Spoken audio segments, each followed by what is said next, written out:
In Sri Lanka, a Chinese ship has docked at the port of Hambantota to much controversy because India and the United States sought to stop the ship from coming.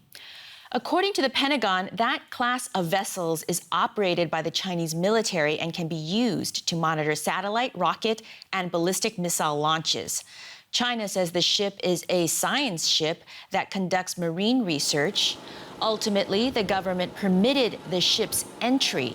China, as a reminder, is a major lender to Sri Lanka. We hope and request China, our long-standing friend, to assist us in restructuring our debts and secure an IMF bailout as soon as possible and provide with some meaningful bridging finance. We have Pakiasothy Saravanamuttu joining us. He's the Executive Director of the Center for Policy Alternatives. Welcome to the program. I guess it does seem a little strange for India and the U.S. to pressure Sri Lanka on this. After all, you're a sovereign state. You can do whatever you want, right? So what I'm wondering is, why did Colombo appear to spend a few days deciding whether this Chinese vessel can come to port? Well, I think the first intimation to Sri Lanka was when the previous president was in office, and I don't think it even went to the foreign minister. It was decided at a divisional level at the foreign ministry.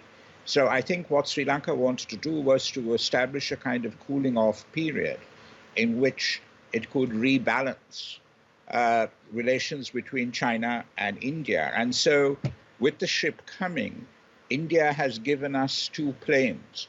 So if you like, we have the military ship coming into the harbor at Hambantota, and it's already arrived. And we have two planes that India has given us, which have also arrived.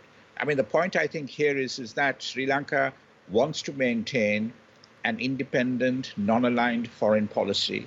We are extremely grateful to India for the assistance they've given us in terms of the current economic crisis. We need Chinese assistance in terms of agreeing to a haircut with regard to the staff agreement with the IMF and the debt restructuring. So we require the assistance of both countries in the current situation that we are, and we need to balance out the impact of whatever leverage that they can have on our foreign policy and indeed on our sovereignty. Can you tell us a little bit more about Sri Lanka's relationship with China? Well, I mean, it's a very old relationship with China. And I mean, it dates back to, in terms of the independence agreement in 1952, where we exchanged rubber for their rice during another period of sort of economic depression or crisis.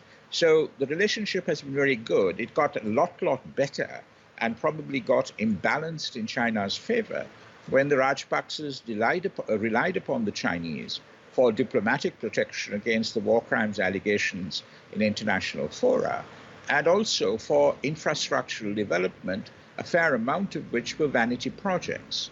And as a consequence, because those vanity projects did not provide results which enabled Sri Lanka to pay back the amounts of money invested or borrowed, we then had to borrow even more. And then when we couldn't do that, we gave the land to the Chinese on a lease. Now, the Hambantota port, as you know, is on a 99-year lease to the Chinese. So in the Rajapaksa era, as it were, the balance of power was weighted very heavily in terms of our relations with the Chinese. The current crisis, where India has been absolutely superb in coming to our rescue, has sort of realigned that policy considerably. Very quickly, do we know why that ship is in port? It says it's a marine research ship, but you also mentioned it is a military ship. Well, I mean, it may have got something to do with the recent incidents in the Taiwan, over Taiwan. But I think it's also the Chinese to send out a message that, look, this harbor is under our lease, and we therefore have rights to go to the harbor. I mean, the U.S. has sent military ships to Sri Lanka. The Indians have too. So, you know, it's nothing sort of extraordinary in that respect. Got it. Pakiasothy Saravanamutu, thank you so much for joining us.